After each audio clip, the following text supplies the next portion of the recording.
Well, hey everybody, it's Sandy and welcome back to my channel dedicated to helping you advocate for your own health, one topic at a time. So the CDC said it's okay to mix and match your boosters. Yeah, so this is turning out to be one of the most discussed topics in the Sandy's DIY Health Advocacy Facebook group. So by the way, I'll give that a plug. If you didn't know about it already, there is a Facebook group. Sandy's DIY Health Advocacy has a Facebook page. Head over to there and then you can ask to join the group. It's just a nice forum for discussion. Sometimes people put up questions. Sometimes people talk about a dilemma they're having or ask for recommendations. I think it's turning out to be a really nice group, and I really enjoy going over there. I do try to participate in most, if not all, of the discussions that get started on that page. One discussion that has recently garnered a great deal of momentum is the mix and match and what should I get? Now, first of all, my news is that I got my booster. So you're gonna have to wait. I'm gonna do a video on that as well, on my experience. But the spoiler alert is I got Moderna. I had the original Moderna series, so I stayed with Moderna. Now, that's the main dilemma for people. Of course, the first question is, do I get what I got originally, or do I get a booster that's different from the series that I originally got, or from the one-shot J&J, which should have been two? And the good news is that as it pertains to the messenger RNA vaccines, this is all good news. It's really very hard to screw this up because, I saw there was somebody who posted a thread in the Facebook group about this issue. Somebody who had received Pfizer for the original series. She was agonizing, for all I know, she probably still is agonizing over whether to stick with the Pfizer for the boost or to change over to the Moderna.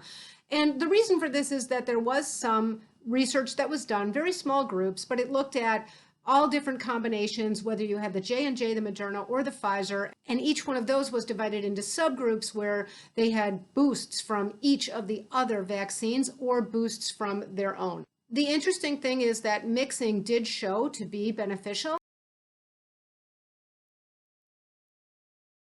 but the Moderna in that small study was a full dose Moderna boost. And as most of you know already, the Moderna boost that has come out on the market that's meant for boosting as opposed to a third shot for like severely immunocompromised patients, well, it's a half dose of Moderna, that booster. So nobody's really sure how to cross-reference that. So if people who originally had Pfizer responded better with a Moderna boost than they did with a Pfizer boost, well, that was a full dose of Moderna. How are they going to be responding with a half dose of Moderna?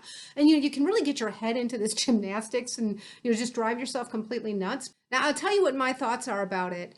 And I'll tell you what I told people close to me that I love, because the Pfizer boost came out before the Moderna boost was approved. I'll just take a moment here to employ just a life lesson that I learned. A long time ago, I just made this observation about myself that I will sometimes get way down in the weeds and completely lose the forest through the trees, agonizing over a choice between A and B. And I realized that when I'm doing that, if I just take a moment to pull my head up, not be so myopic, back up, get a bird's eye view again. What I realize is usually one of two things. The first is maybe this decision doesn't have to get made. That's oftentimes what it is. This decision doesn't have to get made. I can sit and think about it for a while. I don't think that applies here, but it's just part of the life lesson I'm trying to share. The second possibility is that I'm choosing between two things that really aren't that different. And I think that does apply here. So, for a while, Pfizer got kind of a bad rap because over the summer, the Delta variant went crazy, especially down in the southern states. And also the Pfizer study that was ongoing in Israel right around that time, the Delta variant started to pick up speed. They said, well, the immunity was waning, or Pfizer didn't work against the Delta variant. Nobody really knew what this was. They just knew that they were starting to see people get sick again, that healthcare workers who had been vaccinated were starting to get sick again, and they just gave the third shots.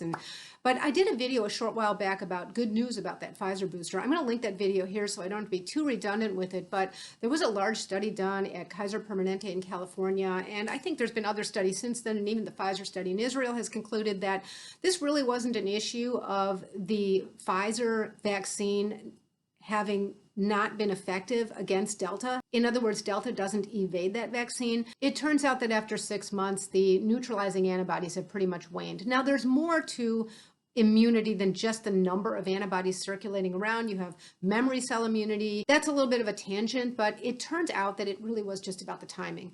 One of the issues with the Pfizer vaccine is the immunity wanes quicker than the Moderna vaccine. To the extent that Moderna has shown to be like the slightest bit more effective at all. Yeah, I kind of wonder if that's significantly different. Nobody's really come out with that yet. I don't know if there's a really productive way to measure that that is really worth anyone's time and investment in research. But, at some point there's a diminishing return. So in other words, maybe more antibodies is better. But how many more? 20 times more, 100 times more, 10,000 times more. At some point there is a ceiling after which you get a diminishing return. I suspect that we're just tweezing apart two things that are very similar with this, and that both Pfizer and Moderna are excellent, provide excellent protection. Moderna a little bit longer, but if you take two people who have both recently had a Moderna full series or a Pfizer full series, I just don't think there's really any real world difference there in terms of how protected they are. So the good news there is that if your Pfizer immunity wanes a little bit sooner, then you're just going to get another boost a little bit sooner. I just don't think you have to drive yourself crazy over that. So I have a couple people close to me who got Pfizer and went through this when the Pfizer vaccine booster came available. And they were, trying to decide, should I wait because it looks like these boosters are going to be approved to mix and match? And should I get the Moderna, but that's only half the dose? And, my thinking, and I'm not telling anybody what to do here, I'm just trying to give some peace of mind because I think this ability to mix and match was great. I'm so happy the CDC allowed people some discretion to do this. I'm always in favor of latitude and room for people to make some of their own decisions and consult with their own providers and things like that, rather than rules that are just too hard and fast and don't allow for individual circumstances to prevail. So while this shouldn't be taken as medical advice, I'm not giving any individual medical advice here. I never do on this channel, and nothing that I say should be deemed a substitute for the advice of your own qualified practitioner. I'm just going to tell you the thinking that I went through with people that I love. Okay, and people who were concerned about this and kind of losing sleep over, maybe this is my chance to get a Moderna. First of all, I think that some of that was just left over from that feeling of vulnerability during the time that Delta was raging. I think that was just a very scary period to go through where they felt really vulnerable. Before all of the information is completely elucidated, I think that feeling kind of sticks, So here you are thinking, well, I might have this chance to get a Moderna. What I tried to get across is, really what I just communicated here is that I don't think they're all that different. Now that we know that the Pfizer issue was about waning immunity and timing, you really have a lot more control than you think, so you can relax about it. I don't think they're all that different. So to my mind, I felt, at that time, and of course this is a few weeks ago, and the Moderna booster and the J&J booster weren't even available yet, my thinking was, A, your quantitative neutralizing antibodies are likely waning, if not almost gone, because it's been 6 months for you. B, there's a booster available for you right now, because at that time that was the only booster available. And I felt at that time, if it had been me, if I had the Pfizer and that's where we were at that point in time, that was big, that there was a booster available right now, and I know that my immunity is waning and I'm at risk. I felt like I wouldn't have waited for the CDC to decide about mixing boosters. That was all kind of a hypothetical at that point. So now we're at this point where we have the third issue, C, which is that, yes, Moderna's booster is a half a dose, but that's still 50 micrograms as opposed to Pfizer's 30 micrograms. And that's where we get to that life lesson I talked about, where it's, if you really think about it, the first two issues I mentioned, the timing of the immunity just waning away and whether there's something available and something else is a hypothetical at the time, those are huge issues. I don't feel that the issue of the half dose Moderna being 50 and the full dose Pfizer being 30, I don't know really how different those are. They might prove to be pretty different, and one good thing about all this is we're going to learn a lot over the next several months. So when it's time to boost again, there might be a whole different data set that we have to look at and make an even better decision than we made before. And that's going to be true for everybody, no matter which shot you got. We're going to learn a lot over the coming months.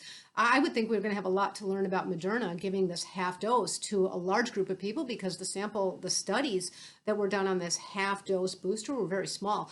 So, there's all this time to learn about these things. But I've just got to believe, based on whatever difference there was originally between a 30 microgram Pfizer and a 100 microgram Moderna, they weren't that different in terms of their efficacy. Now, that might have something to do with the difference in timing when they waned very differently.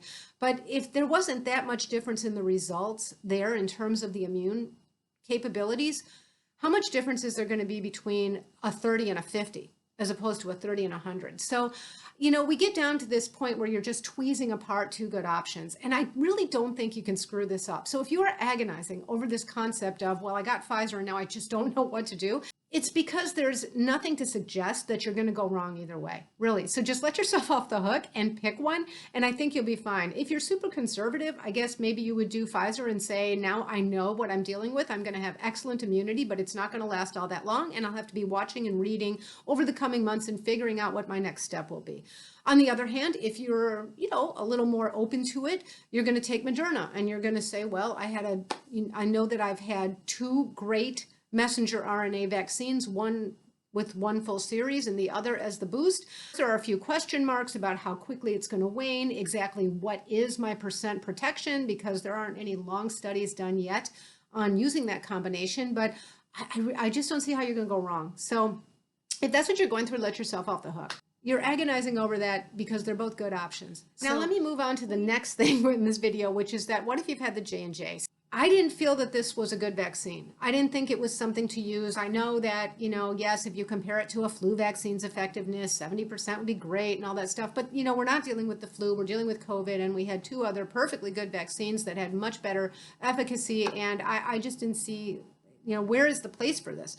So the concept that it was a one-shot series, I think that's dead now anyway. That's not even a selling point because I think it's turned out that that really needed to be a two-shot series. If you got the J&J and you've done well, I'm very happy about that for you. But that is where I feel like the evidence is unequivocal. If I had gotten the J&J originally, first of all, I don't think I would have slept very well for the last several months, but I would absolutely be out there getting a messenger RNA boost. And that evidence is unequivocal. I'm going to go ahead and insert a photo that shows the different percentages of boost in neutralizing antibodies and the total antibody titers based on what combination you got. And it's every possible combination of your initial series or your initial one J&J shot with every possible combination for boosting. So boosting with what you originally had or boosting with either of the other two. And then it shows the percent increase in neutralizing antibodies and IgG overall.